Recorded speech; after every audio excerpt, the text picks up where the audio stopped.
नमस्कार दोस्तों, welcome back. आप देख रहे हैं कॉफी विद जैन। आज हमारे साथ अमित दोबारा से आए हैं। राष्ट्रवादी हैं, रो रहे हैं आज तो ये दो सुनकर कि राहुल गांधी ने जो कुछ संसद में बोला है, उसके बाद पूनावाला ने बोलना शुरू कर दिया। शहजाद पूनावाला ने, जागो हिंदुओं जागो। अमित वैसे ही राष्ट्रवादी हैं जैसे हम लोग हैं, और इनका दिल दुख रहा है आज कि यार हिंदुओं को हमेशा जागने के लिए बोलता है, कितनी बार जागेंगे। और आप हमारे से और एक्सपेक्ट क्या कर रहे हो? दो दो बार, तीन तीन बार तो हमने मोदी जी को जिताकर संसद में ले आए, उसके बाद प्रधानमंत्री बना दिया, उसके बाद भी बोलते हो कि हिंदुओं जागो। और क्या करें यार अमित, व्हाट इज दिस हिंदुओं जागो? कब तक हिंदू जागेगा? आप ही बता दो सर, आप तो भाग गए, आप तो चाइना में बैठे हो। जागना तो हमें पड़ेगा यहाँ पे। पिटेंगे तो हम, कूटे हम जाएंगे। निकल के देखो एक धर्म विशेष के स्थान के बाहर से शुक्रवार वाले दिन रोंगटे खड़े हो जाएंगे, डर जाओगे आप। कहाँ जाओगे? कितना जागू मैं, कितना? तीसरी बार मोदी जी को प्राइम मिनिस्टर बनवाया मैंने, आज भी मुझे बोला जा रहा है कि मैं जागूं। मेरे हाथ में तलवार हुआ करती थी साहब 100 साल पहले, छीन ली मुझसे।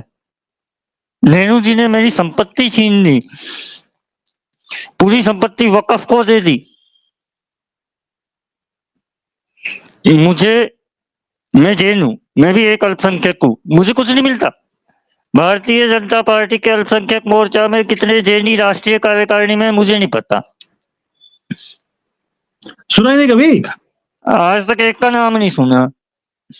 अरे तो साहब, जब आपको हिंदुओं को ही जगाना है, एक वो शहजाद पूनावाला भाई साहब है, उन्होंने ले दे के 10 साल के बाद, उनको तब याद नहीं आई जब नुपुर शर्मा जी का केस हुआ था। 10 साल के बाद एक हिंदू लीगल आईटी, अरे क्या ये 10 साल के बाद क्या अब भी तुम हिंदू लीगल आईटी खोलोगे क्या?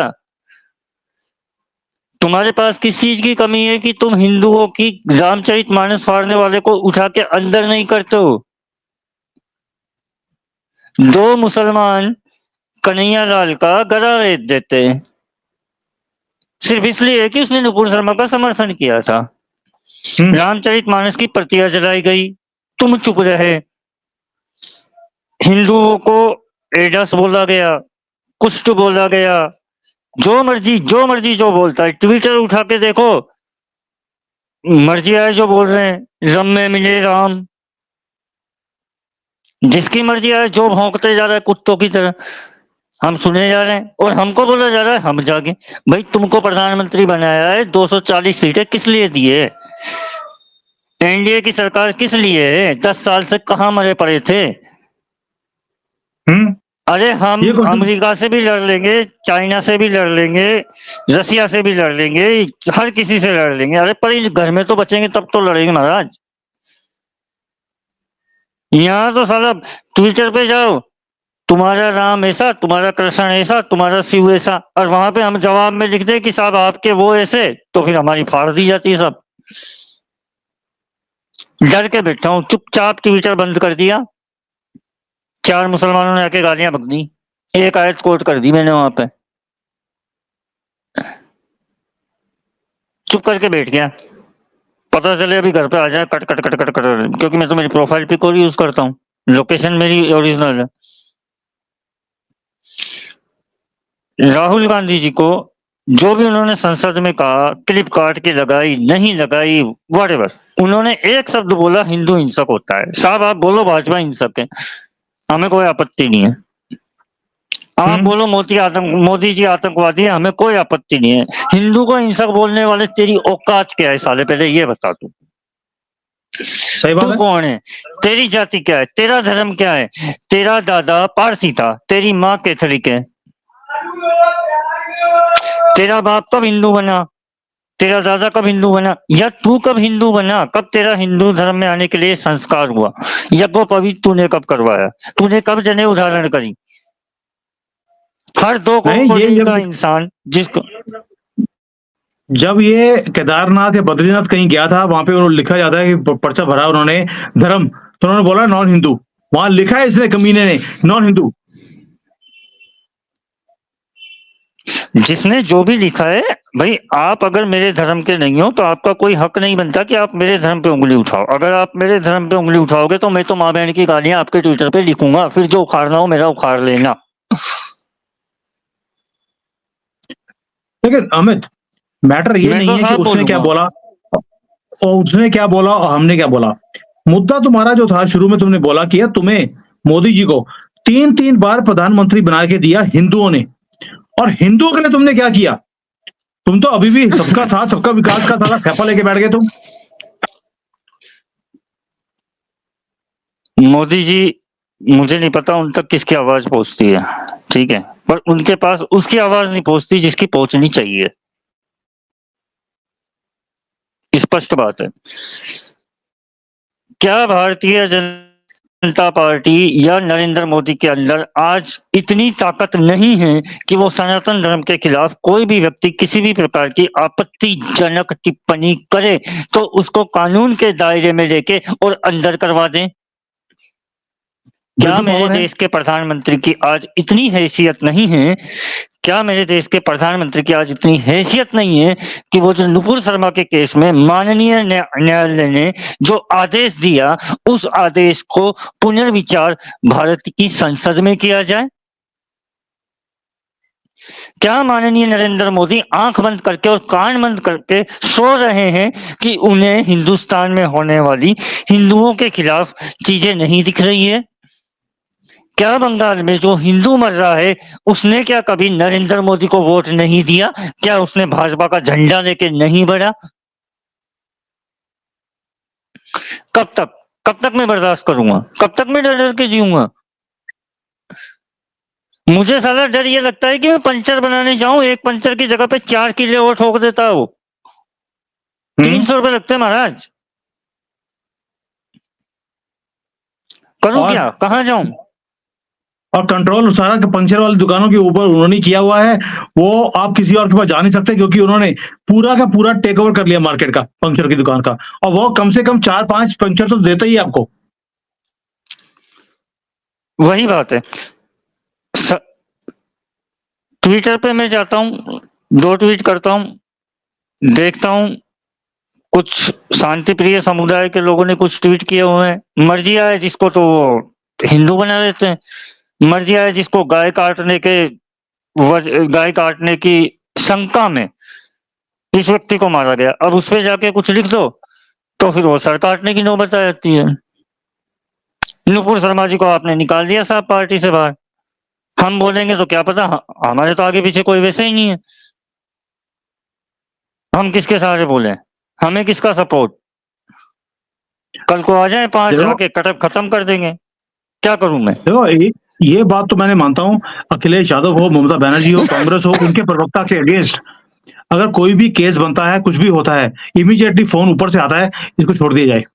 और पुलिस वाले हो, कोई भी हो, इमीडिएटली छोड़ भी देते हैं, पैसा लगाते हैं, प्रोटेक्शन देते हैं। और भाई हमारे लोग केरला में, बंगाल में हिंदू, कर्नाटका में, हिमाचल में मारे जा रहे हैं, लड़कियां अगवा हो रही हैं, यूपी में हर रोज कन्वर्ट किया जा रहा है जबरदस्ती, उनकी गंदी वीडियोस बनाई जाती हैं, उन्हें फोर्स किया जाता है अपनी बहनों को लेकर आओ। वो लड़की अपनी इज्जत को बचाने के लिए अपनी बहनों को लेकर जाती है वहां पर, इन दरिंदों के पास। कोई उनके ऊपर संज्ञान नहीं, कोई रोक नहीं। मुझे मुझे मैं हाथ जोड़ के निवेदन सिर्फ ये करता हूँ कि मुझे आपसे कोई भी लीड से हटके अलग से मुझे आपसे किसी तरह का कोई सहारा नहीं चाहिए मोदी जी और भारतीय जनता पार्टी। मुझे सिर्फ आपसे इतना सपोर्ट चाहिए कि आप इन चीजों को देखें और इन पे जो कानून संबद्ध जो कार्यवाही है उसे करें। और अगर माननीय न्यायालय विधि के खिलाफ अगर कोई फैसला देता है, कानून के खिलाफ कोई फैसला देता है, विवेक के आधार पर अगर कोई फैसला देता है तो उसके ऊपर आप पुनर्विचार करें। अरे भाई साहब, इससे बढ़िया तो फिर सरिया है। बिल्कुल सही है। भाई जब माननीय न्यायाधीश को वही करना है जो उनके विवेक को सही लगता है तो फिर सरिया ला दो, कम से कम उस पर श्योरिटी तो है कि आप किसी का गला काटोगे तो आपका भी गला कटेगा। यहाँ तो आप अमित किसी का क्या गला बात कर रहे हो? काटने जाओ। अभी आज की डेट में न्यायाधीश का ये हाल है, जो हमारे करप्ट जजेस हैं, सुप्रीम कोर्ट हो, हाई कोर्ट हो, अब तो जो लोअर कोर्ट है उसके अंदर जज का नाम था न्याय बिंदु, न्याय के ऊपर बिंदु लगा दिया उसने तो न्याय और के बाद केजरीवाल पे बिंदु छोड़ है ना दिया। सर। हाँ तो न्याय के बाद बिंदु है तो बिंदु ही मिलेगा, और क्या मिलेगा आपको? आप किस चीज की उम्मीद कर रहे हो? कहना यही है हिंदू भाइयों, बहुत जाग लिए तुम अब। ठीक है, इन्होंने हमारी तलवारें छीन ली है, इन्होंने हमारे लाठी डंडे छीन लिए, सब कुछ हमसे छीन लिया। अब बिना तलवार होती है तो कम से कम आदमी के अंदर जज्बा होता है। मारने काटने की बात, हिंसा की बात नहीं करूंगा, एक जज्बा होता है। कहीं लिखा हुआ है, भय बिना प्रीत ना होई। तो बिना डर के कोई आपसे प्रेम नहीं करेगा। आप जितने डर डर के रहोगे उतना आपको डराया जाएगा। गालियां सुनते आए थे, गालियां सुन रहे हो, गालियां ही सुनते रहोगे। 500 साल से राम के नाम पे, बहुत गंदा वर्ड आ रहा है, नहीं बोलूंगा। 500 साल से राम को गालियां दी जा रही थी, कृष्ण को गालियां दी जा रही है, शिव को गालियां दी जा रही है। तुम लोग कर लो एससी, एसटी, ओबीसी, दलित, पिछड़ा, जैन, ब्राह्मण, क्षत्रिय, शूद्र, वैश्य। अबे निकम्मो, अंग्रेजों ने तुम्हें इसी में बांट बांट के तुम्हारे ऊपर राज किया। मुगलों ने तुम्हें इसी में बांटा। कांग्रेस तुम्हें 70 साल से इसी में बांटती आई। 70 साल हो गए तुम्हें रिजर्वेशन मिलते हुए। अब सुनो मेरी बात, ये तुम्हारे नेता तुम्हारे रिजर्वेशन की पूरी कमाई को मलाई कर करके चाट जाते हैं।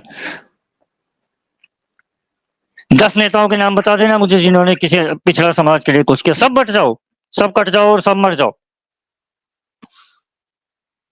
अमित, प्रॉब्लम इस्लामिक सिर्फ रिपब्लिक ऑफ इंडिया बना दो, अमित हम खुश सिर्फ हैं। बटने और कटने की बात नहीं है। मैं यहाँ पे वीडियोस बनाता हूँ, हर रोज मेरी वीडियोस पे एक ही बात आती है कि हमें राहुल गांधी बड़ा पसंद है। हिंदू बोल रहा है, हमें राहुल गांधी बहुत पसंद है क्योंकि उसने 1 लाख रुपए देने का प्रॉमिस किया था। मोदी जी तो 1 रुपया भी प्रॉमिस नहीं करते। हम मोदी को वोट क्यों करें? ये हिंदुओं का हाल है। हाँ तो भाई मोदी जी को तो पता है ना कि तुम बेवकूफ हो।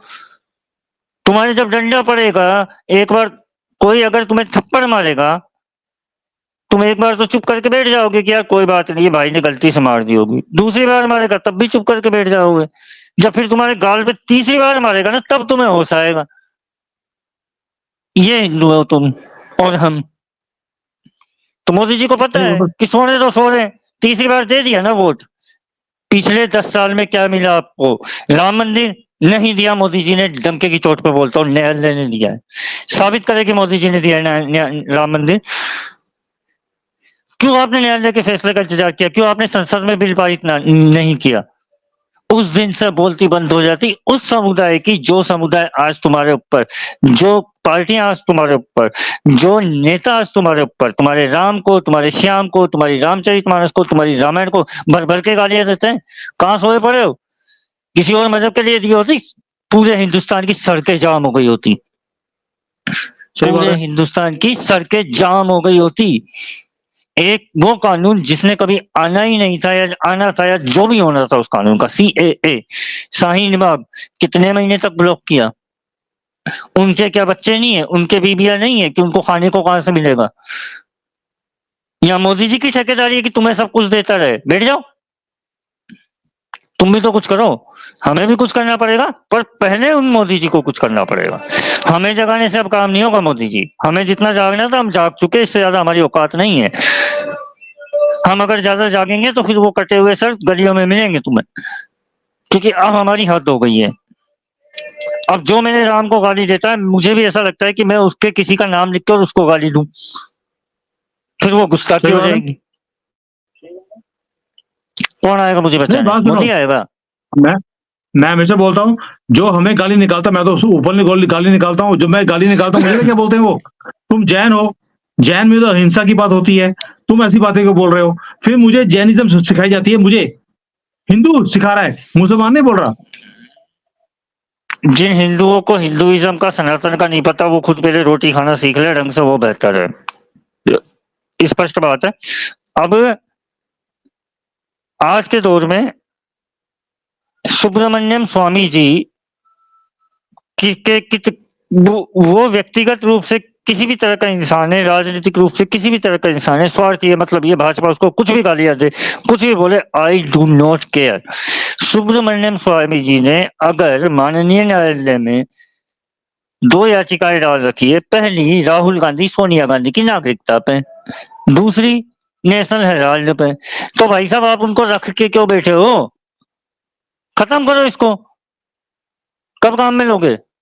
आज आप सत्ता में हो, कल को नीतीश बाबू जी या चंद्रबाबू नायडू जी आपको छोड़ के चले जाएं, क्या करोगे?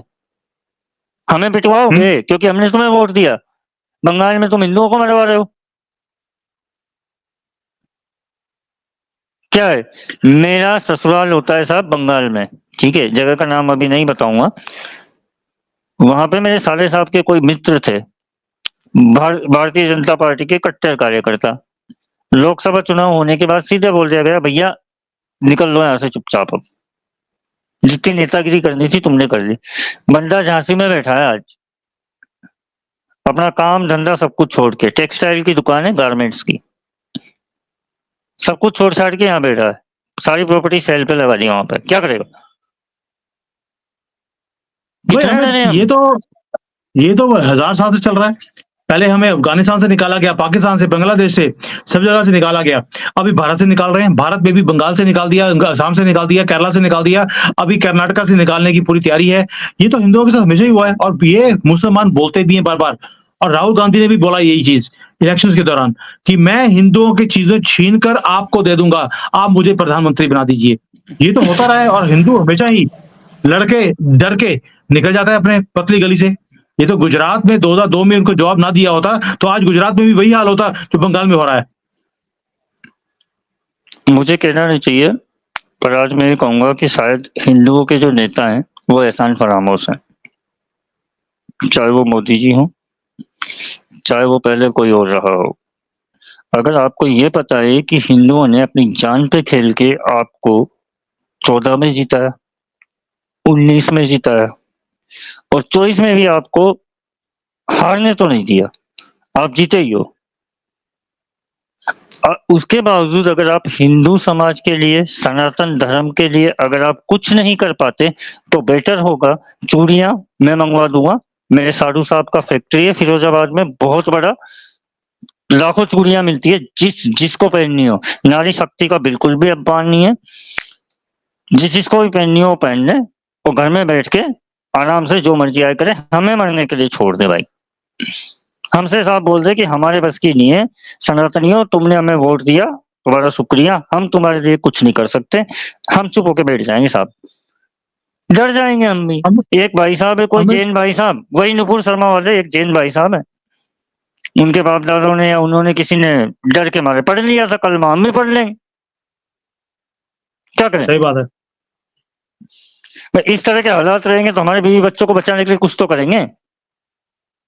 अब इतने तो हम पुराने जमाने वाले हिंदू बचे नहीं है कि नहीं जी हमारी जान ले लो पर हम तो हिंदू रहेंगे। पहले वालों ने भी तलवार के जोर पे सलवार पहनी थी, अब और पहन रहे हैं और पहनेंगे, यही हाल रहा। तो मोदी जी और भारतीय जनता पार्टी हमें मत जगाओ, अब तुम जाग जाओ, वरना अगर हम तुम्हें जगाने पे आ गए तो फिर तुम्हें अकल अच्छे से ही आ जाएगी।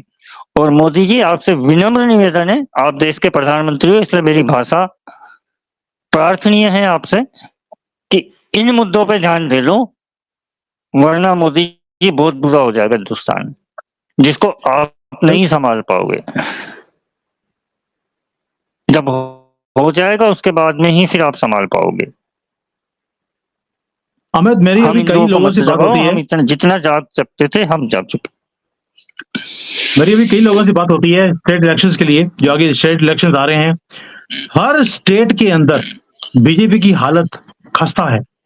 महाराष्ट्र इनके हाथ से निकल गया है, बाकी स्टेट्स में भी यही हाल है।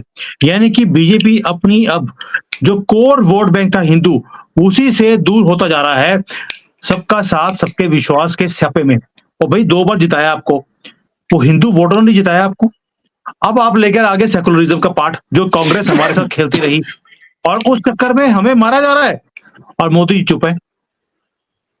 मैं खुद गुस्सा हूं इस पे। सेकुलरिज्म आप अगर हिंदुस्तान में करना चाहते हो तो आपको सारे मंदिर, मस्जिद, गुरुद्वारे और चर्च तोड़ने पड़ेंगे। उसे सेकुलरिज्म कहते हैं सर। सेकुलरिज्म उसे नहीं करते कि सर सब धर्मों का सम्मान है। सेकुलरिज्म का मतलब है कि इस देश में, इस राष्ट्र में कोई भी धर्म या मजहब नहीं चलेगा।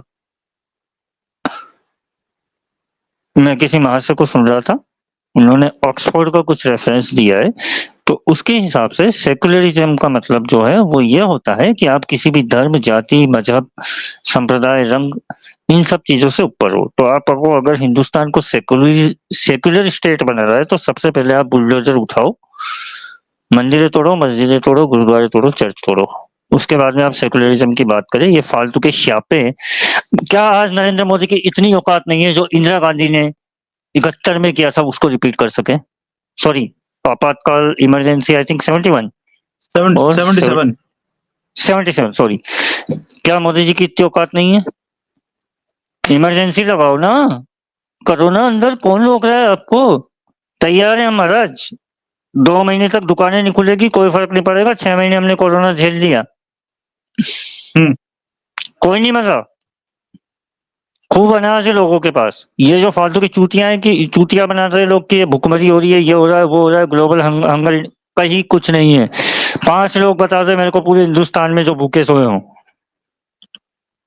सिर्फ 5 लोग। कोई नशे में पड़ा है, अगर कोई दारू पी के रोड पे पड़ा है तो वो भूखा सोएगा, उसकी कोई जिम्मेदारी हम्म। नहीं है। सिर्फ 5 लोग पूरे हिंदुस्तान में, 140 करोड़ में 5 लोग, चैलेंज करता हूं ओपन।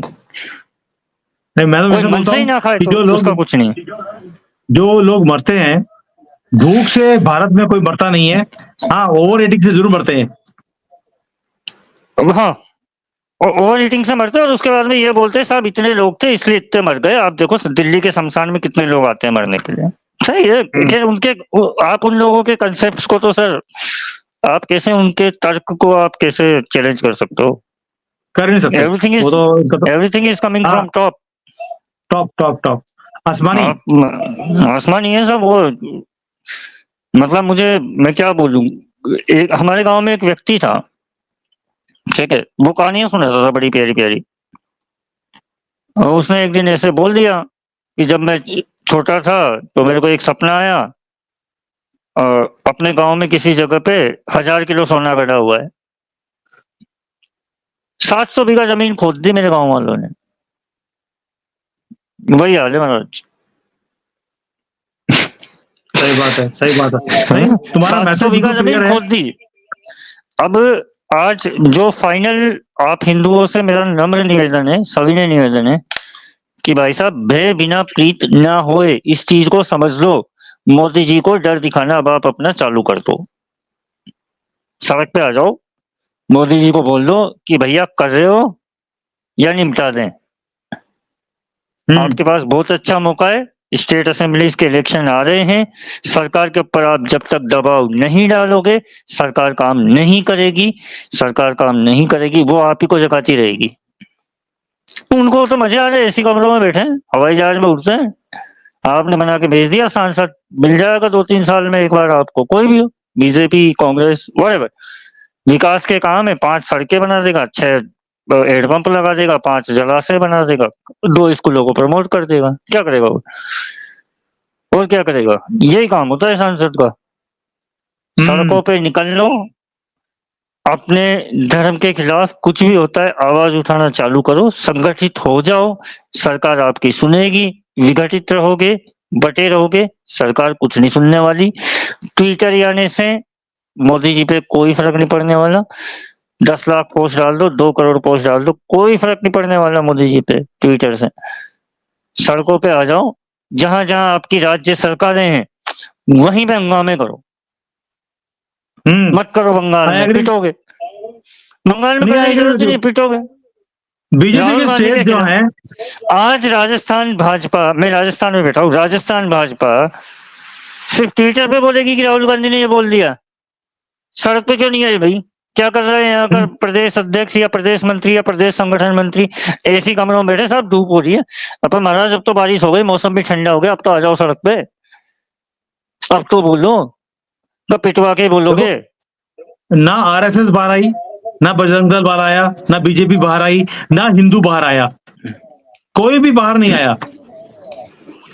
नहीं साहब, आरएसएस का तो मामला ही कुछ अलग है। आरएसएस तो, मैं किसी तरह की कोई टिप्पणी नहीं करना चाहता, बट आरएसएस ठीक है, जो भी कर रहे हो। उनके जो मुस्लिम मंच है वो है, क्या हुआ उनका? क्या हुआ उनका? आरएसएस को कुछ नहीं फंडिंग हुआ। कहाँ से आ रही है? कौन दे रहा है? आरएसएस को पैसा कौन देता है? हम लोग देते हैं। हिंदू ही तो देते हैं ना, कोई और तो नहीं देता।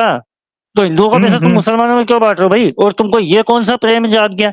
नमस्ते सदा वत्सले मातृभूमे, वंदे मातरम कहने में उनको उनका मजहब इजाजत नहीं देता वंदे मातरम कहने की, लिखा हुआ है। मुल्क बाद में है, मजहब पहले है। आप क्यों किसी को जगा रहे हो? किसी के अंदर आप देश प्रेम की भावना नहीं जगा सकते। देश प्रेम की भावना संस्कार में होती है। देश प्रेम ऐसे नहीं आता कि आपने किसी को 4 लेक्चर दे दिए तो वो देश प्रेमी हो गया। नहीं, भगत सिंह पैदा होते हैं, बनाए नहीं जाते। That is true, I agree with you. ये बचपन से होती है चीज, ये बाद में नहीं होती है। लेकिन आज जो मुद्दा अपना है वो ये है कि बार बार हिंदुओं को जागने के लिए बोला जाता है। और भाई हिंदू तब जागता है जब आप भी सामने कुछ करते हैं। ना हिंदू की कोई ऑर्गेनाइजेशन बाहर आई, ना किसी धर्म गुरु सो कॉल्ड बड़े बड़े धर्म गुरु जो हाथियों पे चलते हैं सोने के सिंहासन लेकर, ना उनकी तरफ से कोई टिप्पणी आई कि राहुल गांधी ने इतना कुछ हिंदुओं के लिए बोल दिया और इसलिए वो हंसता है। पार्लियामेंट में खड़े होकर हिंदुओं पे हंसता है। उसे पता है ना हिंदू बाहर निकलेगा, ना इनके लीडर निकलेंगे, ना धर्म गुरु बाहर निकलेंगे। चुपचाप सुनकर आराम से अपनी जिंदगी चलाते रहेंगे। छानू की सुमित जी, मैं आपको एक बात बोलता हूँ, आप ना ट्विटर पे जाके 10 मुसलमानों को फॉलो करना। नाम ले रहा हूँ स्पेसिफिकली एक कम्युनिटी का, और उनकी 20 पोस्ट चेक कर लेना। सिर्फ 2-2 पोस्ट हर एक मुसलमान। आपके अंदर इतना गुस्सा पैदा हो जाएगा, इतना गुस्सा पैदा हो जाएगा। वो इस तरह की भाषा का और अमर्यादित शब्द उनके जो होते हैं। सोनाक्षी सिन्हा ने किसी मुस्लिम से शादी करी, भाई इससे हमारा क्या लेना देना? हिंदुओं को उनका नया जीजा मुबारक। सोनाक्षी सिन्हा पूरे हिंदुओं की बहन नहीं है। कुछ हिंदुओं के सपनों की रानी भी थी वो, जब तक उसकी शादी नहीं हुई थी। जो तुम बात कर रहे हो ना, ये सब ये हमें जो झेलना मुसलमान पड़ है, रहा है। ये जो मुसलमान बोलते हैं वो जानबूझ के बोलते हैं। और ऐसे जो मुसलमान होते हैं उनको मैं फिर इनकी जो शुरुआत हुई थी और 6 साल की लड़की के साथ जो कुछ हुआ था, मैं उस पे आ जाता हूँ, फिर भाग जाते हैं। मैं तो उनको उनकी भाषा में ही जवाब देता हूँ और इसीलिए बैंड भी हूँ। और मुझे गर्व है इस बात के लिए कि इनकी माँ बहन करके रखता हूँ मैं। और सबको दावत है, आइए चाइना में आपका स्वागत किया जाएगा। आपकी मस्जिद जहाँ पे पब्लिक टॉयलेट बना दी गई है, वहीं पर स्वागत करेंगे आपका, और वहीं पर आपको नमाज भी पढ़ाई जाएगी। डड्डू पोस्ट करो तो सही, जिंदगी भर सीधा नहीं किया जाएगा, उसके बाद सीधा हो नहीं पाओगे। ऐसी यहाँ पर परेड होती है इनकी। बंदर की टोपी लगाना अलाउड नहीं है और बकरे की दाढ़ी आने से पहले काट कर आना पड़ता है। ये हालत है इनकी। दावत देता हूँ इनको, आइए यहाँ पर स्वागत किया जाएगा आपको अच्छी तरह से। तो उसके बाद भाग जाते हैं दुम दबाकर, जो कि इनकी आदत है। 1000 सालों से भागते आए हैं, इसीलिए भीड़ में आते हैं। हिंदू अकेला होता है, ये भीड़ में आते हैं और भीड़ में आकर ये एक हिंदू को मारने की कोशिश करते हैं। इनके तो डीएनए ऐसा है। कोशिश लेकिन अब हिंदू कोशिश नहीं करते सर, मार देते हैं। मार देते हैं और इसलिए भीड़ में भी आते हैं।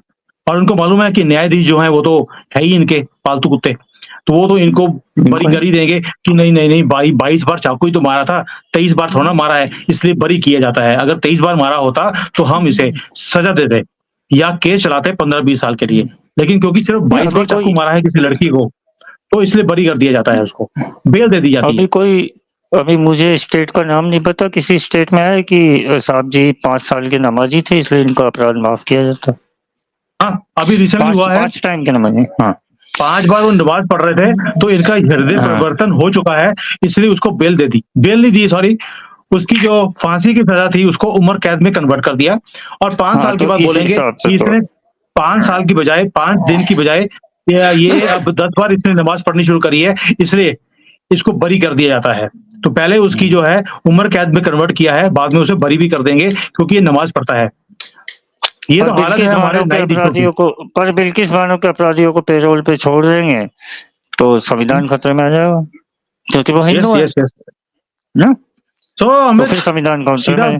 तो सर सीधी सी रिक्वेस्ट है मोदी जी के लिए, मेरा जीवन बचा लो, मेरे परिवार का, मुझे किसी से कोई और से मतलब नहीं है, हमारा जीवन बचाओ महाराज। मोदी जी बचा सकते हो तो बचा लो, नहीं बचा सकते हो तो साफ साफ कह दो, या तो साफ साफ कह दो कि भाई मेरे बस की नहीं है, फिर हम देख लेंगे, फिर आप बीच में मत आना, फिर हम देख लेंगे, फिर आप बीच में मत आना, फिर हमने जानी इन्होंने जानी। ठीक, चलिए हम भुगत लेंगे, अब हम जितना आपका सह रहे हैं, मैसेज। फिर आपका न्यायालय उसको आप जो भी निर्णय होते हैं उन निर्णयों को आप पुनर्विचार करें। केजरीवाल जी को बाहर निकाला, क्यों निकाला भाई? क्यों? क्यों किसी को बोल दिया जाता है कि तुमने अगर किसी को मार दिया तो 500 शब्द लिख दो और तुम्हारा काम हो गया? क्यों नुपुर शर्मा आज वो दंड से झेल रही है कि वो बेचारी अंदर बैठी है, एक महिला? उसने क्या गलत बोला? एक सिर्फ क्लिप कटवा की वजह से। और वही क्लिप कटवा आज सबके फैक्ट चेक करता फिर रहा है। कल संसद में क्या हुआ? परसों राहुल गांधी जी ने बोला कि अग्निवीर को कुछ नहीं मिला। इंडियन आर्मी ने एक स्टेटमेंट जारी किया कि साहब 1 करोड़ दिए। अरे स्टेटमेंट क्यों जारी करना है? पहले उसको उठा के अंदर करो। जिसने बोला है कि भाई तू झूठ कैसे फैला रहा है, उसकी सदस्यता रद्द नहीं कराओ, उसको संसद से बाहर उठा के फेंको। तुम लोग ये क्या तुमको खेलना ही नहीं आता है? कैसे हिंदू हो तुम अपने आप को क्षत्रिय थे तुम? किस तरह के हिंदू हो तुमको राजनीति नहीं आती इसका मतलब? मोदी जी राजनीति नहीं जानते या हम बेवकूफ है जो हमें कुछ देखिए समझ में नहीं आ रहा? अमित, ये बातें तो मैं शुरू से पिछले जब से मैंने ये यूट्यूब पे आना शुरू किया, मैं बार-बार बोलता हूँ, मोदी जी आपको रामचंद्र बनने की आदत है, ये बनना बंद कर दीजिए। आपको धनुष उठाना पड़ेगा, ये पुरुषोत्तम राम बनना बंद कर दीजिए, उससे आप राजनीति में आप फेल होते जा रहे हैं। दुनिया में आपका नाम होगा, डंका होगा, हमें उसमें भी गर्व है इस चीज़ का। लेकिन भारत के अंदर आप क्या कर रहे हैं हिंदुओं के लिए? अब ये तो बता दो, हमारी लाइफ्स भारत के अंदर यानी कि हिंदुस्तान में हिंदू ही सिक्योर नहीं है। अगर ये पाकिस्तान, बांग्लादेश की बात नहीं हो रही है, भारत की बात हो रही है।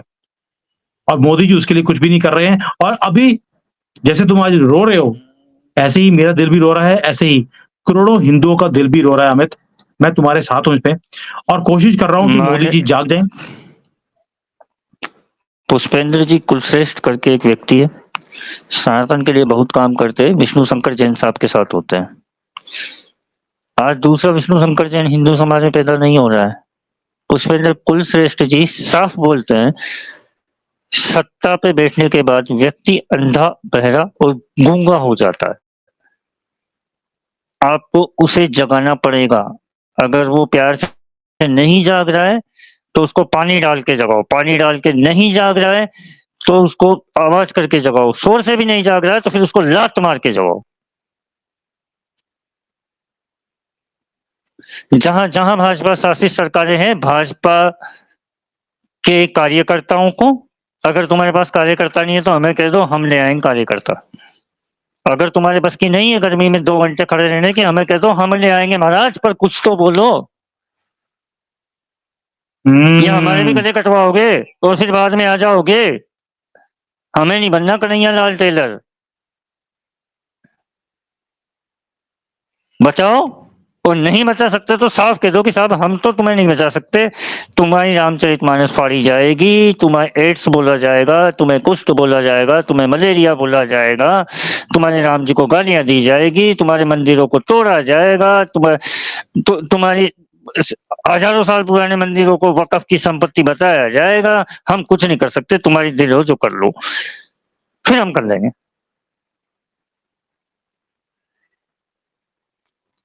फिर हमें कोई तकलीफ नहीं है, हमसे जो बन पड़ेगा फिर हम कर ले। आप फ्रीज हो गए सर सुमित जी। उसके बिना काम नहीं हो सकता है, हिंदुओं के लिए कोई काम करना पड़ेगा। और जिस पुष्पेंद्र जी की आप बात कर रहे हैं, मैं उन्हें मिला हूँ, देखिए आई वाज विद हिम, मेरी बहुत बार मीटिंग्स हुई है उनके साथ और बहुत ही बढ़िया वो हिंदुओं के लिए जगाने के लिए, हिंदुओं को इवन नॉट ओनली हिंदूज, वो गवर्नमेंट को भी जगाने का काम लगातार करते आ रहे हैं। लेकिन कमबख्त ना हिंदू सुनता है, ना हिंदू की गवर्नमेंट सुनती है और यही हमारी विडंबना है। शायद इसीलिए 1000 साल से हम गुलाम रहे अमित। सर हमने सुन तो लिया, हिंदुओं ने कितना नहीं सुना? आप एक बात बताओ, कितना नहीं सुना? जिनकी 100 150 140 130 सीटें आती थी, उन लोगों को आप 300 सीटों तक पहुंचा दिया। अब हम कितना सुने भाई? हमारे भी तो हाथ मजबूत करो ना आप। पिछले 10 सालों में कितने कन्हैयालाल टेलर हुए ये तो बताओ महाराज। क्यों हुआ? एक भी क्यों हुआ? अगर सिर्फ एक भी हुआ है तो क्यों हुआ? 10 सालों में आपने कहां पे पाबंदी लगा? मैं तो सिर्फ एक हजारों हैं। सिर्फ एक का भी अगर मैं नाम लेता हूँ तो क्यों हुआ? एक भी क्यों हुआ? कितनी आपने हमारी संपत्ति हमें वापस दिलवाई? आपने कितनी वक़्फ़ पे पाबंदियाँ लगवाई? आपने किया क्या? आप भारत की सत्ता में बैठे हो, आपके पास पूर्ण बहुमत था। मैं आज भी मोदी जी से निवेदन करता हूँ, मोदी जी आपके हाथ में आज भी ताकत है, आपातकाल लगाओ, जो कानून, जो संविधान में बदलाव करने हैं, बदलाव करो और ये किस्सा हमें खत्म करो। ये रोज़-रोज़ का तमाशा हमसे नहीं देखा जाता। और चलिए, तुम्हारे बस की आपका नहीं है मैसेज और अगर तुम्हारे बस की नहीं है, तो आओ, सबसे आगे मैं खड़ा हूँ, हमें पहले मार दो तुम। तुम मार दो मोदी जी। ये तो मारेंगे नहीं मारेंगे, तुम मार दो। हम सही बात है। सरेंडर हैं। अब अति हो चुकी है, मैं नहीं सुन सकता मेरे भगवान के खिलाफ। और इस वीडियो के माध्यम से हर उस शांतिप्रिय समुदाय के शख्स को बोल रहा हूँ, अगर मैंने ट्विटर पे मेरे राम के खिलाफ, मेरे श्याम के खिलाफ, मेरे शिव के खिलाफ या मेरे किसी भी देवी-देवता के खिलाफ, मेरे किसी भी धर्म स्थान के खिलाफ कुछ सुना, देखा, मैं वहाँ बैठ के आपके मज़हब का जो सुप्रीमो है, उसके मैं कार्टून भी बनाऊँगा, उसको मैं गालियाँ भी दूँगा और उसकी मैं सच्चाई दुनिया के सामने उजागर करूँगा। तुम्हारी औकात नहीं है कि तुम उन लोगों को रोक पाओ जो सच बोलते हैं। पचासों एग्ज़ाम्पल है, यूट्यूब पे भर के चैनल चल रहे हैं। और जिसको ज़्यादा प्रेम है शांति प्रिय समुदाय से जाके देखे, साहिल, एडम सीकर, समीर, सच वाला, कुरान वाला, पता चल जाएगा। सही बात है। चलो अमित, ये हो सकता है कि ये वीडियो से मोदी जी जाग जाएँ। मुझे उम्मीद थोड़ी-सी कम है कि इसके बाद भी कुछ मोदी जी करने वाले हैं। बट हम अपनी कोशिश जारी रखेंगे और हिंदुओं, ये हमें अपनी ही गवर्नमेंट को जगाना पड़ेगा। ये सोए हुए हैं, ये जब तक हम इनके पिछवाड़े पे लात नहीं मारेंगे, तब तक ये जागने वाले नहीं हैं। मुसलमानों ने राहुल गांधी के पिछवाड़े पे लात मारी हुई है, तभी उनकी भाषा बोलता है वो, और वो भी उनके साथ खड़ा है। हम ही अपने नेता को भगवान बना के बैठ जाते हैं और उसके खिलाफ मैं ये नहीं बोल रहा हूँ कि हम मोदी जी के खिलाफ हैं, लेकिन जगाने का काम हमें करना पड़ेगा। इसलिए आपको बाहर निकलना पड़ेगा, मोदी जी के ऊपर वीडियोज़ बनानी है, ट्विटर पे भरना है, कुछ भी करना है। अपनी आवाज़ उठानी पड़ेगी कि मोदी जी अब हमारे लिए काम करना शुरू कीजिए, वरना छोड़ दीजिए। और मैं सभी हिंदू भाइयों से जो भी इस वीडियो को देख रहे हैं उनसे एक अनुरोध है कि हम लोग बहुत जल्दी एक प्लेटफ़ॉर्म क्रिएट करने जा रहे हैं, जहाँ पे हम लोग फ़ाइनेंशियली बहुत कुछ नहीं कर सकते क्योंकि हमें विदेशी फंड कहीं से भी नहीं आता है। हमें जो कुछ करना होता है हमारे दम पे करना होता है। तो हम लोग कुछ ग्रुप्स क्रिएट करेंगे, उसकी जानकारी आपको सविस्तर जल्दी ही देंगे। तो वहाँ पे आप सब लोग अपने व्हाट्सएप नंबर या ईमेल आईडीज़ या ट्विटर अकाउंट जो भी हो वो भेजें, ताकि हम ट्विटर पे ट्रेंड्स को क्रिएट कर सकें एट लीस्ट। बिल्कुल ठीक है अमित, लेट्स स्टार्ट तो दिस। वो हम एटलीस्ट अपने लोगों को तो शुरू करें, साथ में जोड़ना। बिल्कुल क्योंकि अगर आप 100 लोग भी अगर 10-10 ट्वीट्स भी करेंगे किसी स्पेसिफिक उस पे तो शायद हमारी बात आगे तक पहुँचेगी। ठीक है Amit, thank you so much. आज तुमने जो थैंक यू किया है, सर, दिल की बात थैंक यू सो बोली मच है, सर। और ये बात ऊपर तक पहुँचाने का काम मेरा है। और बचा लो जो लोग सर, सुन नहीं रहे तो हैं, बचा लो, जो लोग आप भी सुन रहे थोड़ा हैं, सा मदद कर दो, वरना हमें चाइना जाना पड़ेगा मैं फिर। पूरी कोशिश करूँगा। और जो लोग सुन रहे हैं, आप भी इसे प्लीज़ अपने लिए, अपने देश के लिए इसे स्प्रेड करें, जितना हो सकता है। मैं कभी बोलता नहीं हूँ कि सब्सक्राइब करो, लाइक करो, शेयर करो, मैं कभी नहीं बोलता हूँ। आज बोल रहा हूँ, ये हमारे देश के फ्यूचर की बात है, इसलिए रिक्वेस्ट कर रहा हूँ, इतना काम कर देना कि जहाँ तक पहुँचाना है, वहाँ तक पहुँचा देना, टैग कर देना, हैशटैग कर देना मोदी जी को, ताकि कहीं तक बात पहुँचेगी और मोदी जी को जगाने का काम अब हमें करना पड़ेगा। थैंक यू, जय हिंद, जय श्री राम। जय हिंद, जय Shri Ram. Hi there. If you liked the video, please don't forget to smash the like button, subscribe to our channel, and activate the bell icon so that you receive all notifications whenever we upload a new video. Thanks for watching.